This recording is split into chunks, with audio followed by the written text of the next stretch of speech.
This is Scotty Reed, host of Black Talk Radio News, and I just want to do a quick video about the coming announcement by President Obama, the CEO of USA Inc., about some gun control action that he's going to take by way of executive action.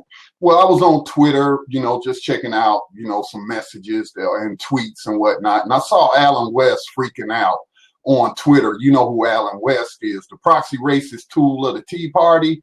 Yeah, that Allen West. And he was on there, talking about, oh, this is unconstitutional and just really trying to stir up the right-wing crazies and whatnot. But listen, I'm a gun owner myself. I do support the Second Amendment. I think we need it for security, not just against criminals out on the street or whatnot, but also against the police state that exists in America. That's why the Second Amendment really was passed. Some people will say, it was for the slave patrols to keep slaves on the plantation. Well, guess what? Slavery was never abolished, but I'm not even going to go there. Anyway, so what is going to happen is President Obama is set to announce some executive action in closing the gun show loophole. Now, the gun show loophole, what that is where a person who sells guns to make money, and not just one or two guns, they're selling a bunch of guns, where they don't have to get a license to sell those guns if they go to like what's known as gun show places, what would you call those, expos and things of that nature, where they have these things, where they're selling nothing but guns and stuff. And anyway, those people don't have to have a federal license. All right, so I really don't think that that's very drastic, and I think it's common sense to require people who make a living dealing guns to have a license. The reason that they don't have to have a license is because during CEO of USA Inc., President Clinton's regime, they wanted to address gun control by reducing the number of licensed gun dealers. Well, the researchers are not quite sure if that had an effect in driving down gun violence rates. They said that the gun violence rate started dropping to about 3.2 per 100,000 in the year 2000. And ever since the year 2000, in the past 16 years or 15 years, the rates have pretty much remained steady. They haven't gone up and they haven't really gone down. So on average, about 3.2 people per 100,000 are affected by gun violence or gun accidents and whatnot. And so first of all this notion that there is all this gun violence, that's just mainly a media creation, media hype.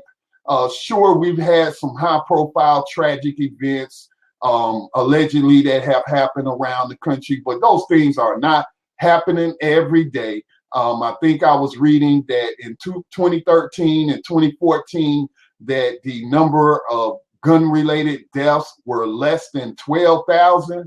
Now, when you contrast that with the fact that there are over 300 million people in the United States, and we could conservatively estimate that at least half of those, let's say 150 million of those, are gun owners, and they may have 1, 2, 3 guns. So there's hundreds of millions of guns out there, but yet, less than 12,000 people are being affected by gun violence, gun-related violence, or it could be accidents or whatever. So there's not like, all of these people just being gunned down. No, what it is the media is just hyping that. So, because violence sells and sensationalism sells, so there's not no epidemic of gun violence when you put it into the context of less than 12,000 per year per 100,000 people, or 12,000 gun-related injuries or deaths. And there's over 300 million people in this country. So first of all, the problem isn't really as big of a problem as what people want to think. I think if people were actually trained properly in the handling of gun and the storage of guns, that we could prevent some of these unneeded deaths. But those people that are out there talking all that crap about, this is unconstitutional action and whatnot, those people are usually the right-wing crazies, again, like Allen West. I even heard Rand Paul even try to get in on it and say, oh, he's usurping authority of Congress. Congress gives up its authority. This government is in such a mess. But I think it is a common sense move that most people can live with, that if you're going to sell guns for a living, you should be required to have a license, just like a barber has to have a license to cut hair. A beautician has to have a license to do hair. And, a mechanic has to have a license to work on cars. And, retail stores have to have licenses to sell whatever it is that they are selling. And so, I just suspect that both sides of the issue are going to try to blow this out of proportion. It's really not that big of a deal. The reason that it is a big deal in terms of some movement on gun regulation is because once you're required to have a federal license to sell guns, then you're required to do background checks, which I ain't got a problem with people doing a background check. I went through a background check when I bought guns and whatnot. So, I think that it is a nice compromise down the middle. People should be able to live with this, but I imagine that people on both sides are going to try to blow this up to be bigger than what it is. If you're going to sell guns, I think that you should be licensed to sell guns. I'm not talking about me selling a gun to my cousin up the street or something so he can, go hunt squirrels or rabbits or something like that. No, I am not talking about that. But if you're making a living, going to these gun shows, several per year, selling hundreds of guns, you ought to be licensed to do that.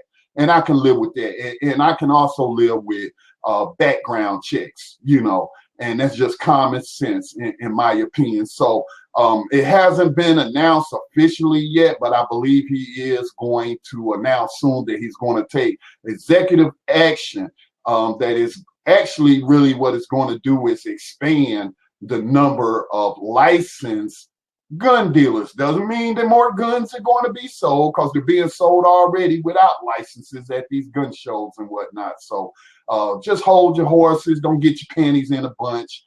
This ain't really all that big of a deal. What it does do is take the issue off the table so that Hillary Clinton and Democrats can't lie to you and say, oh, if you vote for me, then we will pass tighten up gun regulations. See, now this takes that off the table. They can't even use that no more. And it also takes it off the table for those on the right wing that want to say, oh, they're coming for our guns and all this and that. To me, this is common sense legislation, one of the very few things that the CEO of America, President Obama, has done that I actually think, makes sense. All right, this is Scotty Reed, Black Talk Radio News, signing off.